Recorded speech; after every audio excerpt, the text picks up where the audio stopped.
Samson. John, please. They can answer wherever they are. Wherever they are. Just pick up the mic, please. There were two very brief segments to my one question.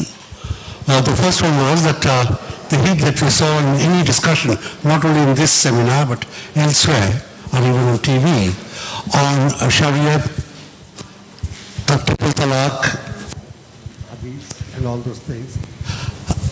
We forget that it is in the context, not in the context that Arif Saab meant, but it's also in the Indian context where there's a very big elephant in the room that we know but we don't want to address. The elephant is that the Muslim community here is a beleaguered community, whether you want to say it or not, but it is so that it's been attacked day in, day out, it's under pressure. The main charge is that Muslims have multiple wives and every wife has 25 children or 5 children or whatever, and that they will overwhelm the Hindu population, and therefore an external pressure is being brought into this debate, which is a part of the debate but is never addressed. And I think at some stage, whether we like it or not, or over coffee even, we should address it, recognize it and dismiss it, and then have a discussion. That was on this part. But my main point was that I'm a Catholic, and there's evolving and developing case law on canon law versus the Union of India. And repeatedly the courts have held so far in Kerala and elsewhere that on issues of canon law versus the law of the land reigns supreme. And I must say I'm on the winning side in two cases where is there. People have tried to use, abuse or misuse canon law relating to Christian personal law, Catholic personal law I should say, on marriage and divorce, and try to enforce it to the detriment of women. And we've challenged it. It's called, we'll refer to it on YouTube or whatever thing. It's called the Clarence Weiss case. It is still the judgment, closing arguments is not any day now. But the case has been going on for some time now. I'm challenging. I personally am in the position that canon law is canon law. Law of the land is law of the land. And anyway, canon law cannot be the law of Protestant Christians. So there is an evolving issue. And therefore, when we discuss role of religion, even on gender, we should have discussed the personal law of other faiths and other denominations within faiths. And I would have been very happy to be part of or subsidized, if I may say so, a half-an-hour discussion on canon law, for instance. In addition to the excellent discussions we've had on talaq. So I thought I should want to say these two things. Thank you. Thank you, John. I fully agree with you because that has been my position, that no court can be asking me to follow a school which is different from the school I have chosen to follow. Isn't so? Since law is in the school, say if I am Hanafi, you can't be asking me to follow the Maliki school or Hanbali school. Anyway, next question. Yes, please go ahead. I was very intrigued by the discussion, and what informs my faith as far as equality of gender is concerned is that man and woman are created in the image of God, equal in dignity and value. If the form and the function is different, is there a problem? One. Number two, I believe that the discussion was more about appropriating power and authority to women in terms of how best and how quickly I can give divorce to my husband. If our entire discussion is about how to empower women to divorce rather than save her marriage, live in a happy and harmonious marriage, and not look at divorce, that would be a constructive debate rather than empowering a woman and a man how to divorce each other quickly. And the great Roman Empire has fallen because of these kind of regressive practices that was there in the community. And do we want to take our civilization, our community in that direction? So why is the discussion not about saving marriages, and why is our discussion about divorces? These points were made in response to a question. Positive. I said these points were made in response to a question. Right, right. So no, if you ask, then the answer will come. Otherwise, in the original presentation, nobody talked about how to expedite the divorce. That's right. Any other for the last session, or we go to this session? Okay. Yeah, Patil sir, quick. See, we are... While sitting, you speak. Tall person. Yeah. I'm sorry. Because the discussion in the last session has been revolving around men and women. What about the other genders? Perhaps in this session, we expected something in terms of religion, how transgenders, bisexuals, gays, and all these four categories of, in the modern deconstruction, the philosophy, who are trying to take the center stage in the whole discourse. Perhaps we also have to reorient our discourse, giving some space for this gender also. Okay.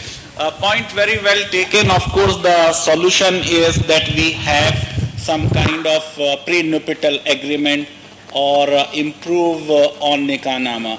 By the way, this whole concept of saving marriage is considered to be a traditional view. The modern view is no fault divorce. No, Faizan, there is a consensus here that we should pronounce a talaq on the last session. Sir, arbitrators refuse it. Faz was talking about 7-stage process. Arbitrators are not in agreement. Anyway, I hand it over to Arif Saab to conduct this session.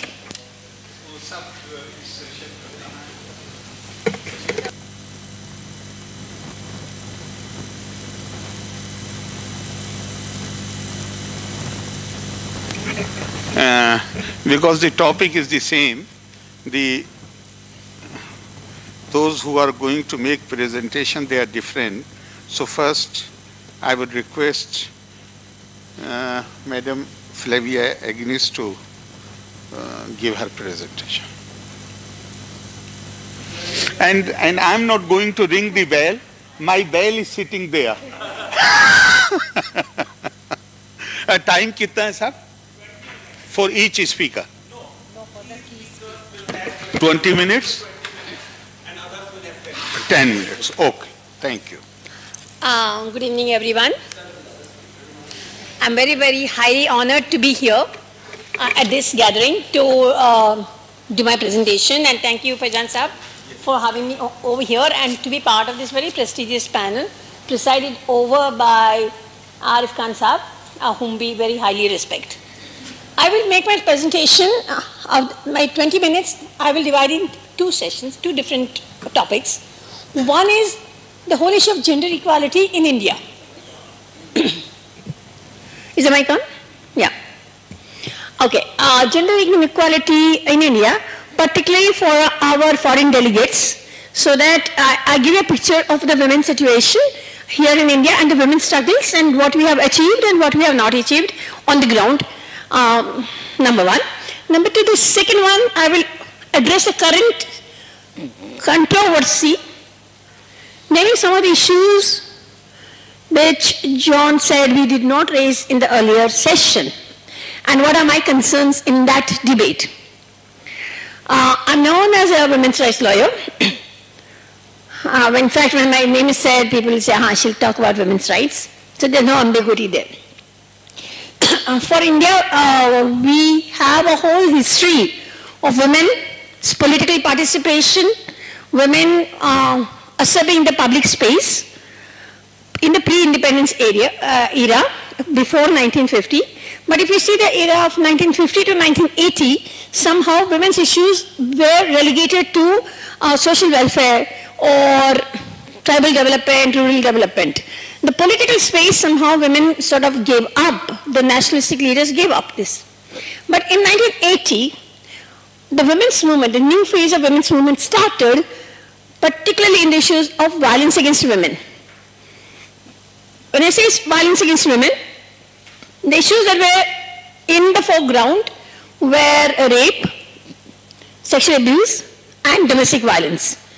But domestic violence was articulated as dowry death, where our Indian tradition, which I would call a Hindu tradition, people say what is Hindu is Indian, and what is Muslim, what is Christian.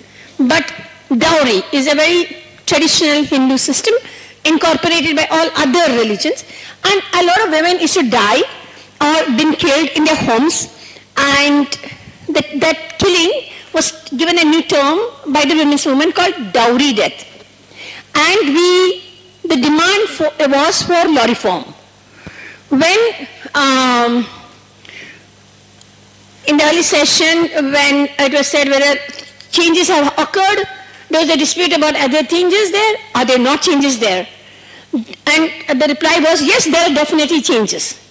So if you see the period of 1980 to 1990, our government passed a law for every single campaign. You name it, and we had a law.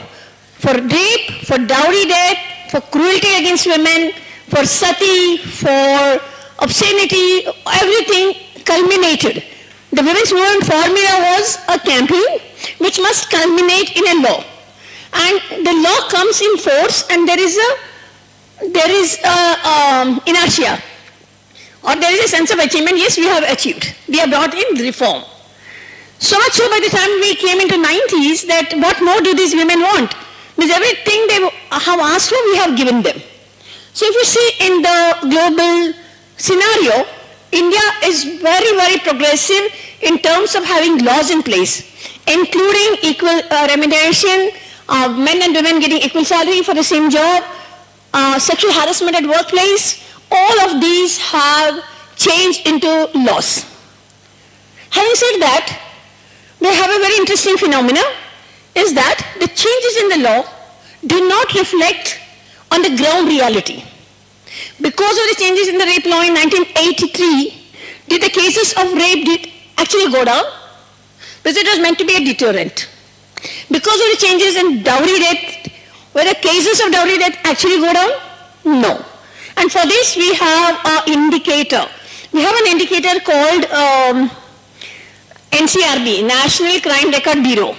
And you must see the graph over there, I have not brought it here. It goes spiraling about the more the laws we have, the more violence against women has increased. Now, what does it indicate to us? If we see, we have a global gender index. And in the global gender index, we come fourth from last. Our political participation is good because we have 1/3 reservation for women at the local elections. Our education index is relatively better. Our economic indexes for women's participation not bad. But when it comes to violence against women, we have not made much progress at all. In fact, we have newer and newer crimes that are coming in, including killing of the female fetus, for instance. So the minute that happens, we have a law on that. We have many kinds of violence, trafficking issue, sexual slavery, you name it and we have it. In the whole South Asia region, but India, because of our population, we top the grade. Unfortunately, changes have been made into neighboring countries. If you see Sri Lanka, if you see Bangladesh, if you see even Pakistan, because we always think, when they came like fourth, we said, okay, but Pakistan is below us, 1 degree below us, they came third. But now Pakistan is also above us. Everybody is above us. Because otherwise you say, these Muslims are like this, somebody else is like this, somebody else. We, as Indians, we grade much higher, but indicators do not show that. So there is a problem here, there's a very concrete problem here, which we have not been able to address at all. So this has been our reality, and somebody else mentioned in the earlier sessions, implementation. We have laws for the asking, but these laws are never implemented. The resources for implementing these laws are never there. The political will is not there. The NGOs are more in the campaign mode. We need a law, we need a law, we need a law. Constantly we need a law. But what is going to be the impact of the law on the ground? There are very few organizations that work there to assess the impact, even for a small community, even for a particular ward or a particular area. That doesn't happen because it requires a particular kind of rigor. Swami Agnesh mentioned it. Justice Madan Lokur was there present when he was speaking. Supreme Court passes orders, but those orders are meaningless. Courts pass judgments, the judgments are meaningless. Government passes laws, the laws are meaningless. So this is something we are like used to now. Okay, we get a law, we are very happy. After 1983, in 2012, we had a major incident of a gang rape and most gruesome gang rape and murder in a moving bus in Delhi. And again we said, oh, that earlier law has not worked. Now we have better law, we have more stringent law. So we have reintroduced death penalty or life imprisonment for entire life. So we think that a law must be stringent and then it will act as a deterrent despite the evidence that it has not been so. So much more on the issues of gender equality, which has not been addressed because it's not part of religion. But some of the cases that I alluded to in the earlier thing, what Mr. John Dayal raised in this question, we have a regime of personal laws, not just Muslims. Everybody has it. And that has never been addressed at all in all these earlier sessions. We are bound by our tradition of personal laws. Every community has its own laws. Hindus have their laws, Muslims have their laws, Christians have their laws, and these are statutes. We're governed by certain statutes, and we're governed by the courts, not just by the religious authority. We have a tribunal, church tribunal, we have canon law, we have a Muslim personal law board, we also have statutes for every single community. Some of the statutes do not come in the discussion of all our Islamic scholars, none of them. While we're discussing Quran, we don't discuss the laws of the country, which are there in place. And why is it so, is my question to them. Why don't you discuss laws? Is it only one law that is now there in the Supreme, case that is there in the Supreme Court in the Talaq case? Or Muslim women are going to court every single day for maintenance, for their rights upon divorce. They are going to court on various things. Muslim women are also going to court on domestic violence and as per the law of the land. But that doesn't figure how many Muslim women actually access courts for domestic violence. We're not concerned about that. When talking about Quran and what Quran said, we're not concerned about the contemporary issues, which many of you raised in the questions, why we're not talking about things as they are today. Why we're going back. So all the discussion I see in recent times, after the Supreme Court case has been filed, the Shahida Banu case, that Muslim women are victims of domestic violence. Few studies are there, but those studies say 50% of women, Muslim women, are victims of domestic violence. So what is the Muslim community doing it? What is the NGO community who is working with Muslim women doing it? We have no answer at all. Muslim women are not getting raped. In fact, Hyderabad has this very important case of Rami Zabi, and a whole political mobilization around the case of police rape on this woman called Rami Zabi. Very important mobilization. Yet the Muslim women are getting raped, Muslim women are getting beaten, Muslim women are having all other problems has gone out of the window. The only problem is whether it's triple talaq or no triple talaq, and nothing else seems to matter today. Before that, I need to contextualize myself that I am a minority within a minority. I'm a Roman Catholic. I come from the Roman Catholic tradition. We are governed by dual legal system. One is the statutory law and one is the canon law, which is governed by the, we have an authority called CBCI. Catholic Bishops Conference of India, located in Delhi, and then we have bishops and cardinals in all our provinces who give annulment of marriage as per the canon law. But we also have a simultaneous system of court divorces under a statutory act called Indian Divorce Act. And this Indian Divorce Act did not give women divorce on the ground of cruelty alone. And this situation persisted for a long period of time. And we challenged it in the court, it was struck down, and we had a legislative reform. I just want to tell you briefly about the legislative reform process. When we went to government said we cannot do it unless your church agrees. When we went to church, Roman Catholic Church, the Catholic Church said, okay, let all of the denominations have it, Protestants and others, but Roman Catholic Church will not allow divorce because what God has put together, no man shall put asunder. Now this is the situation even when there is domestic violence, even when it is violation of right to life under Article 21. This being the case, some of us took the bull by the horn, so to say. We got the church to agree and we got the law minister to pass a law. So we have, in 2001, we got an amendment. that cruelty became a ground of divorce for Roman Catholic women. And I think that's a very important political mobilization for us as minority women. So when you say religion and law and the perception, I think other minority communities must figure in this debate, and it cannot be dominated only by Quran and the experts on Quran. We have to bring gender in, we have to bring other minorities in, and we have to understand a political situation. Here I want to add one more point here. I was a feminist. The key word for us was patriarchy, a challenging patriarchy, challenging violence against women as a manifestation of patriarchy. 1986, we had the Shah Banu case. We had Mr. Arif, we were all very young then. Arif Muhammad Khan himself was very young. The Rajiv Gandhi ministry is very young minister resigning. It was a huge political question then. And we were all, one word we are failing to mention here is uniform civil code. We were all for uniform civil code. Shah Banu judgment gave a call for uniform civil code.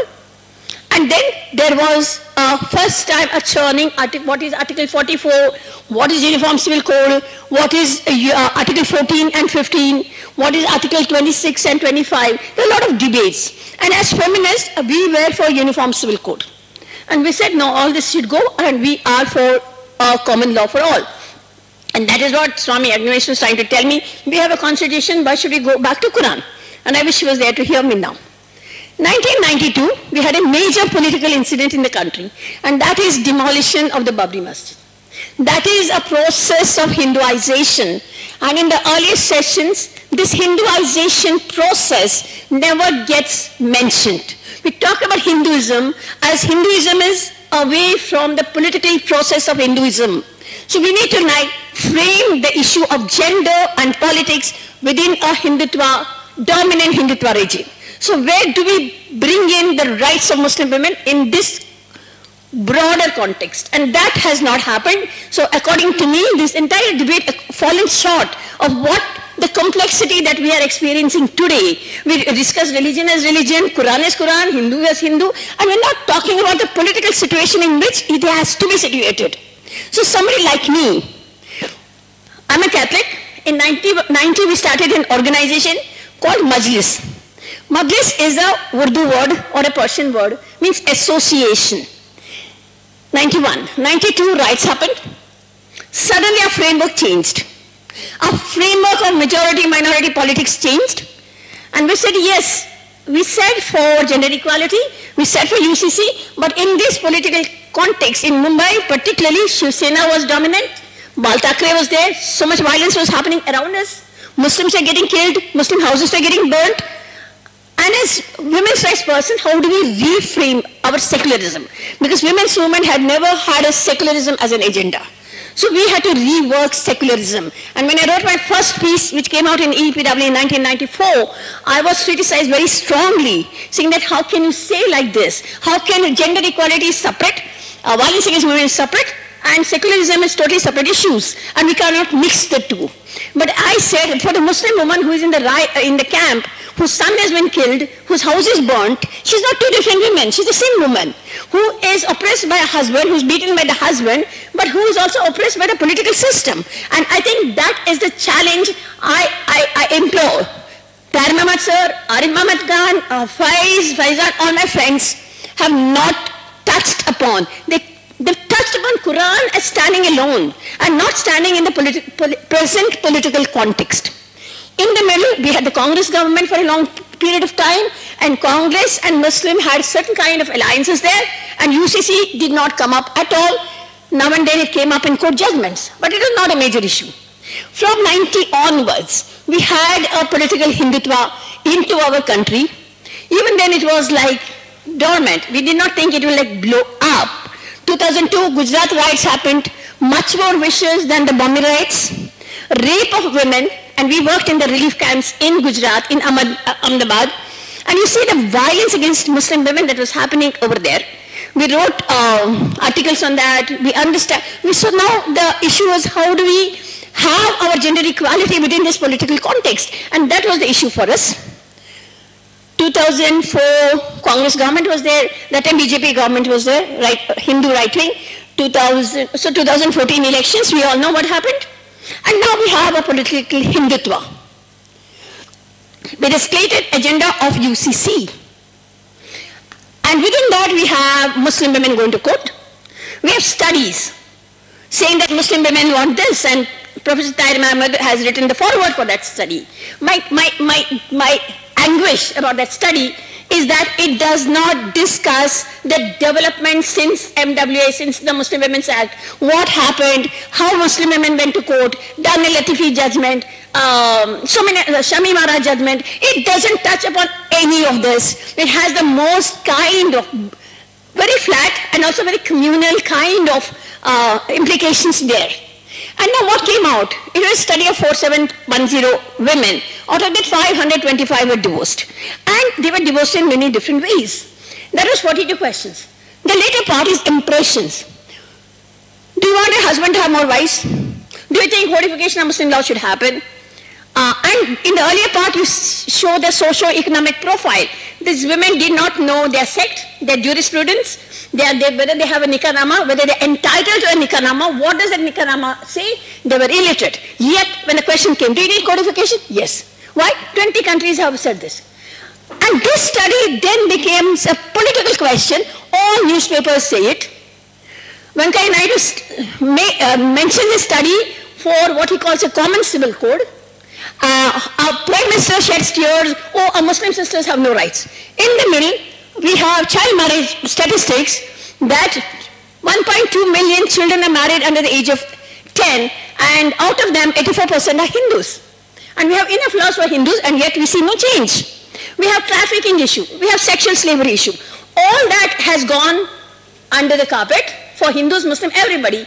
Today, the only issue is triple talaq, and unfortunately, into the entire afternoon session, we only discussed what Quran says about triple talaq. But we're not missing what is the Muslim women today doing? Where are they? There are no studies at all. But today, Supreme Court and all our High Court judges are going by this study, which is a problematic study. Nobody can dare utter that it's a problematic study. Nobody has gone and said one counter study, okay, this is the situation. Yes, Muslim women need rights, Hindu women need rights, all women need rights. Let us not politicize as a Muslim women's issue. Let us look at women's questions as a general question, and within that, Muslim, Hindu, we try to understand. And unfortunately, we have failed to do that. Thank you.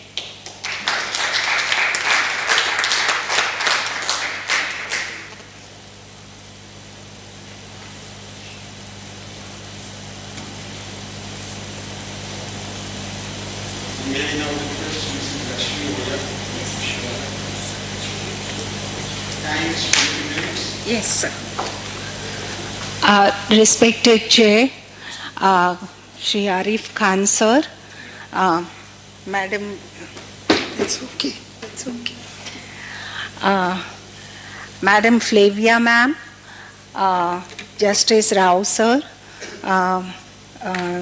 Mr. Imtiaz, sir, Sherlyn Faizan, sir, Mahmood, sir, my guide and mentor, and he will continue to be so, and respected dignitaries present in this seminar hall. A very good evening to one and all. My paper is on religious personal laws and gender inequalities in India, state accountability under the international human rights law. God created man and woman. Lo and behold, and the whole world started with ecstasies, thrills, pleasures, and pains. And to rationalize between pleasure and pain emerged the rule of law, which is the foundation of civilization and soul of democracy. I will not be speaking from the context of any religion, but just to start with, because I am a Hindu, Manu, the supreme lawgiver, had said that Nastri Swatantra Marhati. A woman doesn't deserve freedom. Freedom is for men only, and it's only grammatically feminine. On the other hand, Free India's first Prime Minister, Pandit Jawaharlal Nehru, had said in his speech after independence that we need to awaken this nation. And to awaken the nation, it is the women who will have to be awakened first. Once she is on the move, the family moves and the nation moves. almost 70 years after Indian independence and about 6 decades after the Constitution of India has been put in its place and 6 decades almost after the Universal Declaration of Human Rights 1948 has been adopted by the UN General Assembly, if I have to introspect and ask a question to myself, how independent, humane and dignified life do we live? I'm sure we find answers within, be it by way of the news reports, be it by way of the events taking place day in and day out. Why does this happen? And what is the grave cause or reason behind it? The patriarchal relationship, I'm sure most of the speakers have harped on it, that operate through sex, race, religion, gender, sexual orientation and religious interpretation. So I will take back my word of religion, its religious interpretation have been the factors which are directly responsible for suppression and subordination of women. The prejudices and complexes transmitted through social environment, through the religious misinterpretations have been the factors directly responsible for hindering secularism, democracy and promotion of equality. Can we call, since we are in India, it as a civilized nation? If that is so, what is the true test of a civilized nation? Well, the true test is the respect that a state gives to its citizens towards protection and promotion of human rights and the method it uses for enforcement of these rights.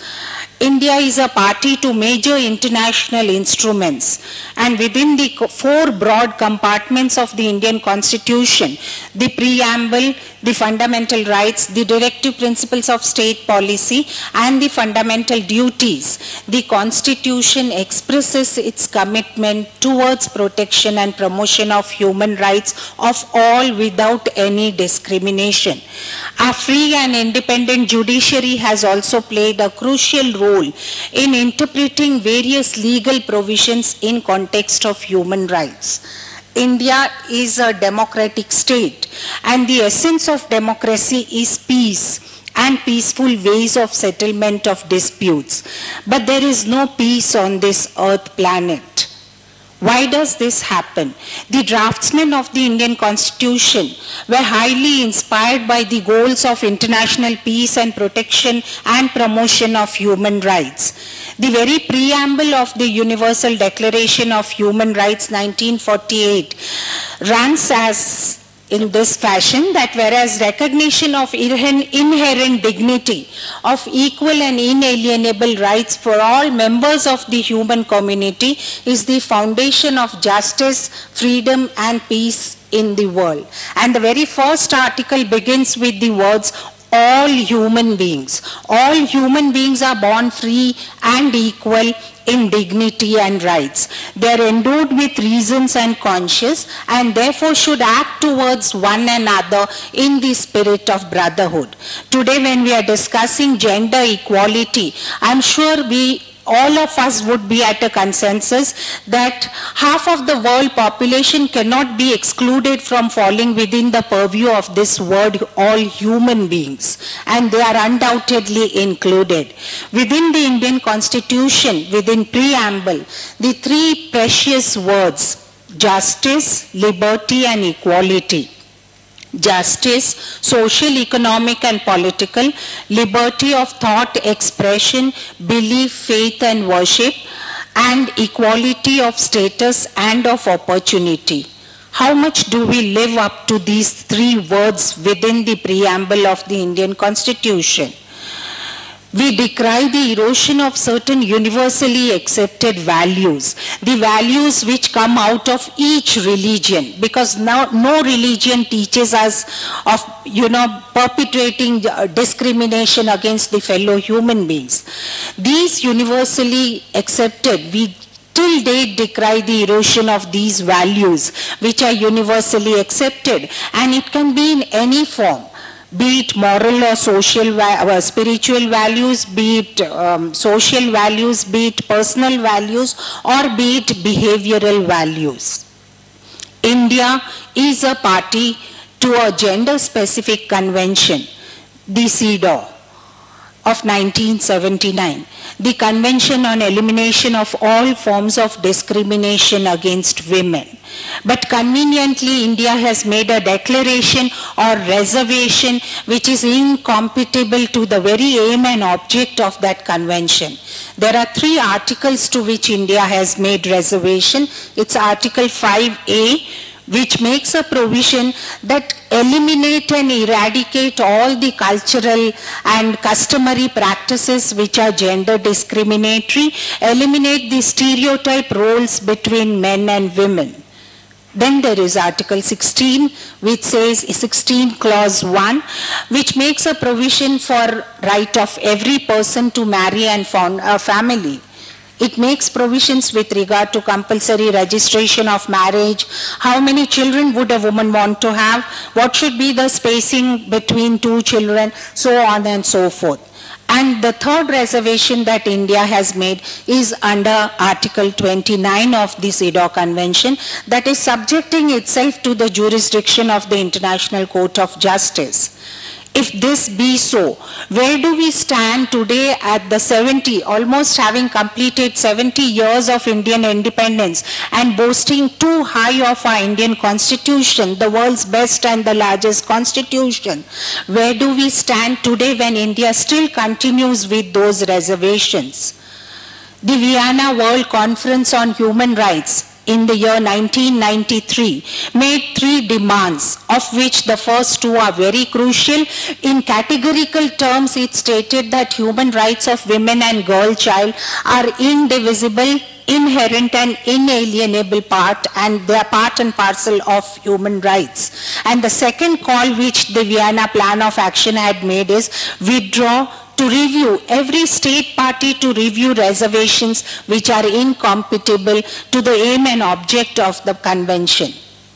There are 2 articles which has been unanimously agreed by all the nation states, that's Article 2 and Article 28, which says that a state party cannot make any reservation which frustrates the aim and object of the convention.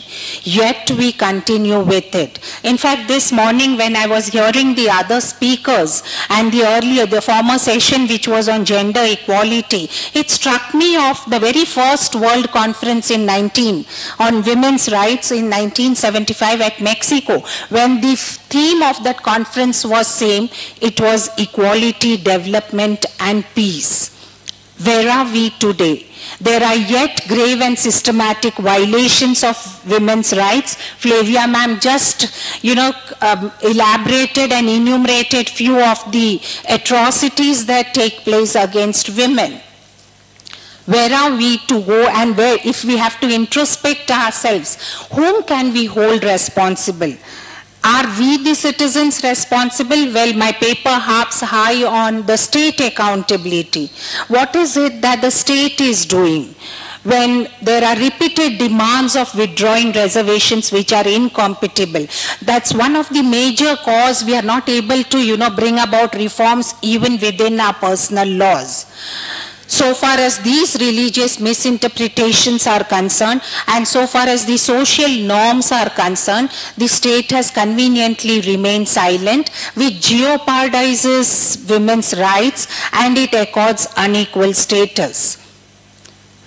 And if the compatibility, I will not touch upon any of the personal laws, but if the compatibility of the personal laws which are prevailing in India are to be challenged under 2 provisions of the Constitution, Article 13 and Article 372, the whole aim, where would India fall, when the compatibility is to be challenged? And why is the Uniform Civil Code a contentious issue? Because the ultimate aim is national integrity rather than according equal status to all human beings. And hence, I think I draw a small inference that it's the religious interpretation and women's status which have a close connectivity, and it's indissoluble in every perspective. It's not what I say, but I recall of what the United Nations in 1980 had to state, that women constitute almost half of the world population. They perform 2/3 of the total work hours. They receive 1/10 of the world income, and they are owners of less than 1/100 of the world property. A shocking figure.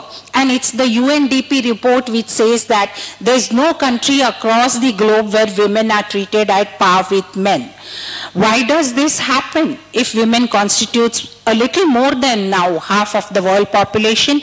They perform 2/3 of the total work hours. They receive only, I repeat the word, only 1/10 of the world income, and are owners of less than 1/100 of the world property. In conclusion, I think I don't know how much, nevertheless, I think I will better reserve, okay. In conclusion, it strikes me of, what Thomas Paine had to say in the Rights of Man, that the whole world, when we are speaking and when we are discussing on the theme of peace, stability, sustainable development, and the role of religion, exactly 15 years from today, backwards, it was the Millennium Development Goal, which was being highly discussed at the world level. How far has India reached in achieving these goals?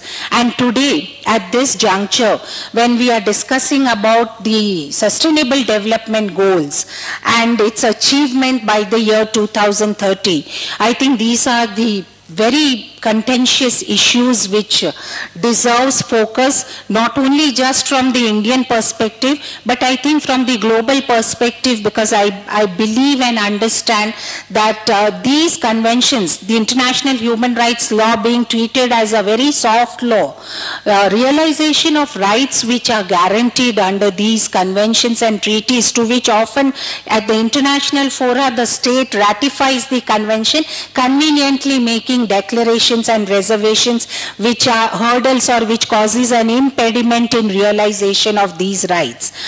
Thomas Paine had in the Rights of Man stated that we should imbibe and have those thoughts within us, that the whole world is my country, all mankind are my brothers, and to do good is my religion. When we speak of religion, instead of attacking a particular religion, I think this is all what we need to think and what we need to introspect. It would be very, very apt for me to quote a Chinese proverb. And this proverb runs like this, because I believe since yesterday, I have heard and we have discussed within ourselves as well that it's not the laws, it may at times not even be the government intervention, it may not be the legislation statutes, it may not, let us not even harp the society, it's the mindset of a person which has to change.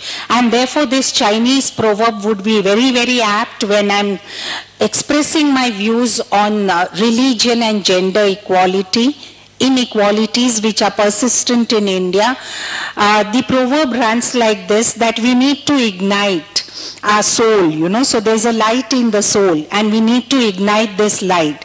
And the proverb runs like this, that where there is a light in the soul, there's beauty in the person. Where there's beauty in the person, there's harmony in the home. Where there is harmony in the home, there's order in the nation. And where there is order in the nation, there's peace on this earth. Thank you. So I'm a little before time.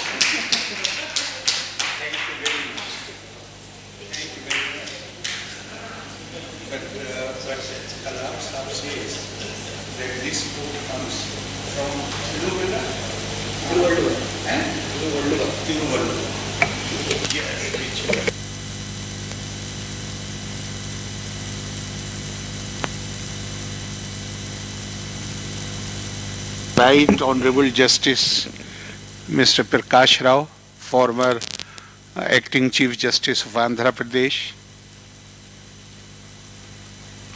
A very good evening to you all. The eminent Arif Saab and other colleagues on the stage and off the stage. At the outset, I thank the Nalsar and the organizers of this wonderful intercession on the topic of religion.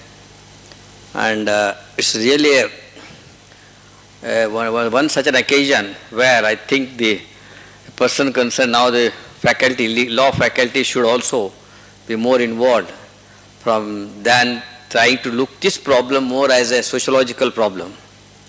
The topic as proceeds is apparently seems to proceed on a premise that without any doubt the law, religion confers equality, and whether real religion does it or not.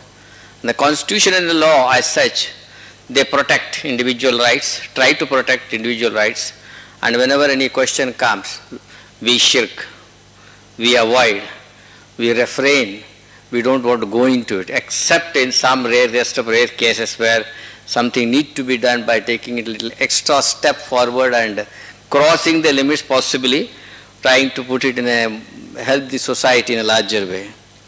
If the sociological question, because if any problem comes, and always as the society develops, as the generations change, and I find with my little experience, my little reading here and there, histories and other things, every 30 years you find a lot of change.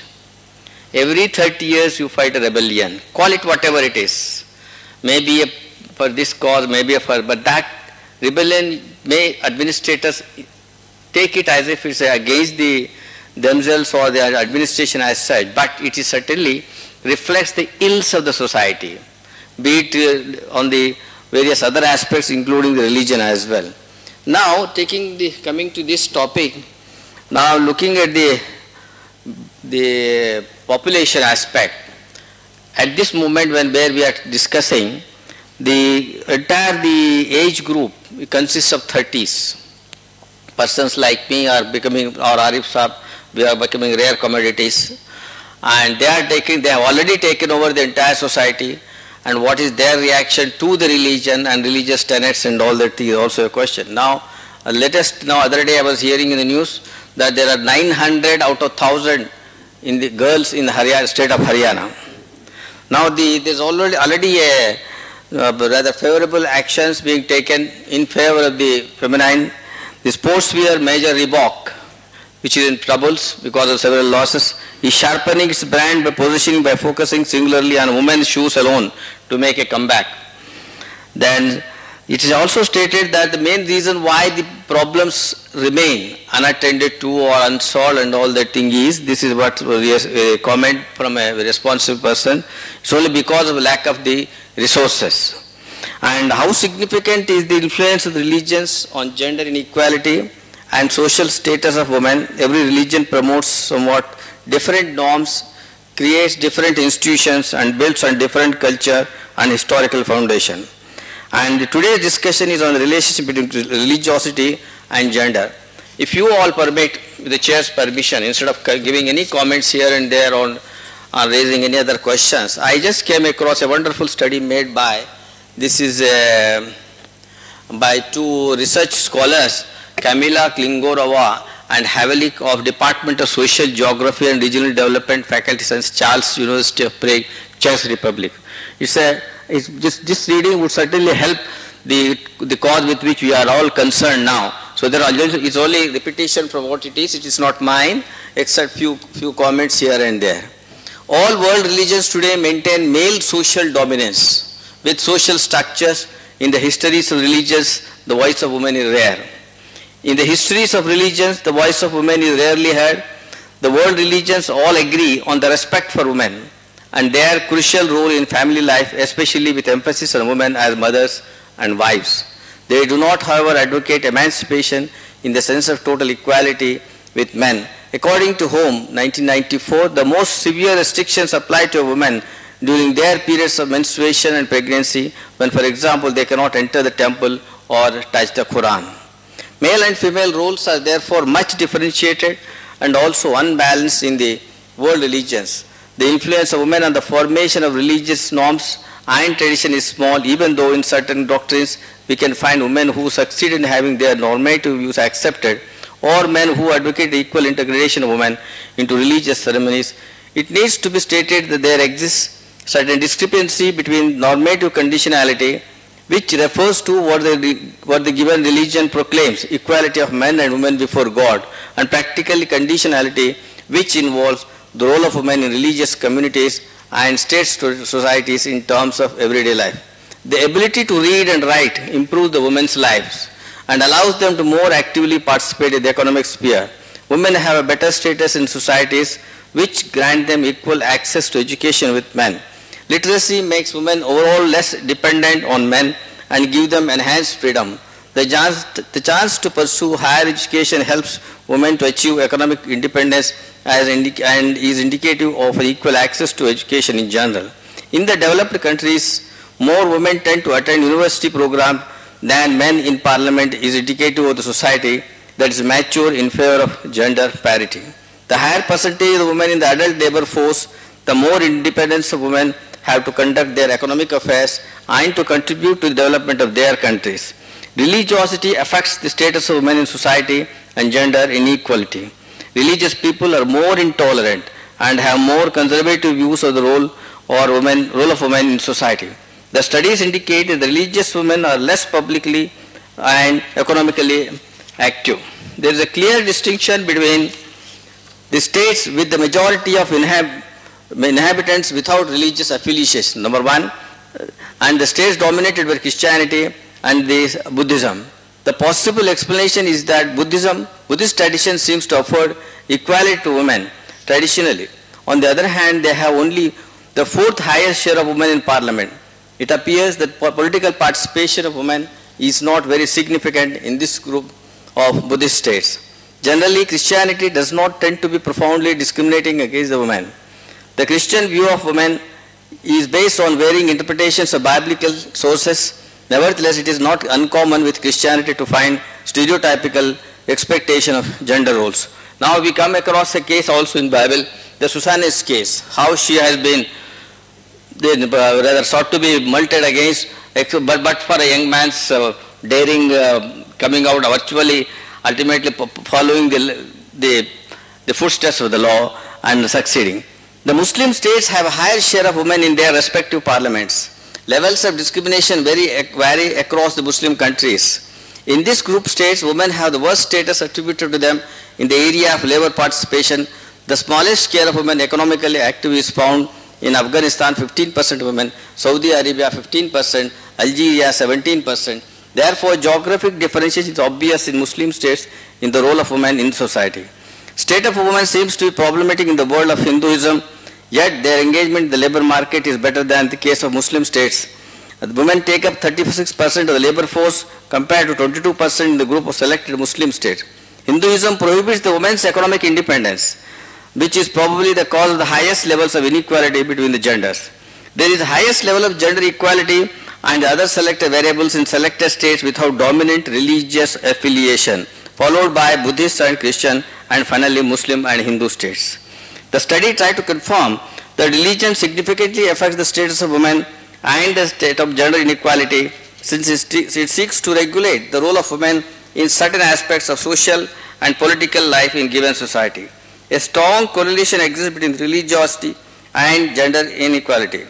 The relationship between the religion and gender equality can be explained by the assertion that societies with higher religiosity accept authority of religious teachers who advocate a patriarchal organization of society.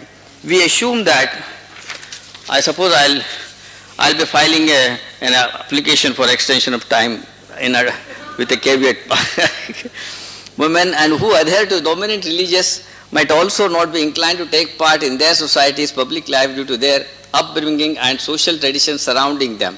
Nevertheless, many religious institutions are always helpful for women in economic and social distress. Higher levels of religiosity in these selected states tend to magnify gender inequality. However, every religious doctrine has slightly different attitude towards the public participation of women, which we have, contrary to Seguin's polemics and in accordance with Dollar and Gatti discuss the selected word religions by analytical application in terms of individual religious traditions and their contribution to gender inequality. Three categories of states have emerged from the analysis. States where the majority of inhabitants without religious affiliation, which display the lowest level of gender inequality across the observed variables. The Christian and Buddhist states with average levels of gender inequality, and the states with the highest level of gender inequality across the observed variables whose inhabitants adhere to Islam and Hinduism respectively. The most visible women's public presence can be found in the selected states where the majority of inhabitants are the most secular. The Buddhist society seems to be more equal in terms of gender than Christian, Muslims and society. Now, I'll just pass on this for consideration. So, in the end, ultimately, I can just convey my own personal observations. Ultimately, this is a sociological problem, and everyone, wherever something, as the generation goes with education spreading and other things, it reacts. And once it reacts, the first reactionary possibly becomes a victim, but the second onwards, it gets regularized. So therefore, this sociological problem, it automatically takes care of itself, rather than, because the law again will follow, the executive will follow. This is how the whole things come. See, and ultimately, this is also, there's one song in the film. These all the, wherever, whichever the religion is there, whatever the tenets or restrictions which we are put, ye paap hai kya, ye punya hai kya, रीतों पर धर्मों की मोहरें हैं, हर युग में बदलते धर्मों के कैसे आदर्श बनाओगे. So with this few comment, I thank you for the opportunity. Thank you very much, sir. Now may I request Mr. Imtiaz Ghulam Ahmed, Professor Imtiaz Ghulam Ahmed, to share his views with us.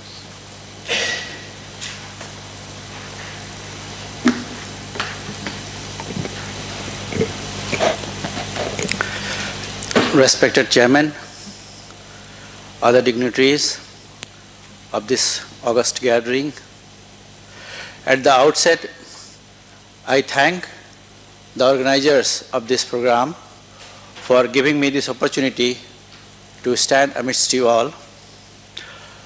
I propose to give my presentation in three parts. Since the topic for this session is religion and gender equality, I would like to divide this into three parts: religion, law, and then society. Religion, because here, of course, it is the main theme, and the role, the role that it plays in this regard of promoting or otherwise damaging the gender equality, to what extent it has done. And then law, because the law here in this regard, of course, is the personal law. It is extracted from religion, or some may say it is distilled from the religions, and therefore the relevant laws.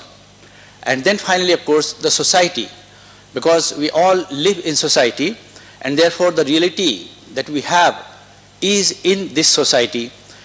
So therefore, we will try to discuss this in these three segments. And also, certainly, I will avoid repetition, because many of the things have been discussed, and I have also taken a word of caution from Dr. Flavia Ignis, who has said that so far we have been discussing only talaq. So I will not elaborate on that. I will not try to examine that in detail. Rather, the statutory laws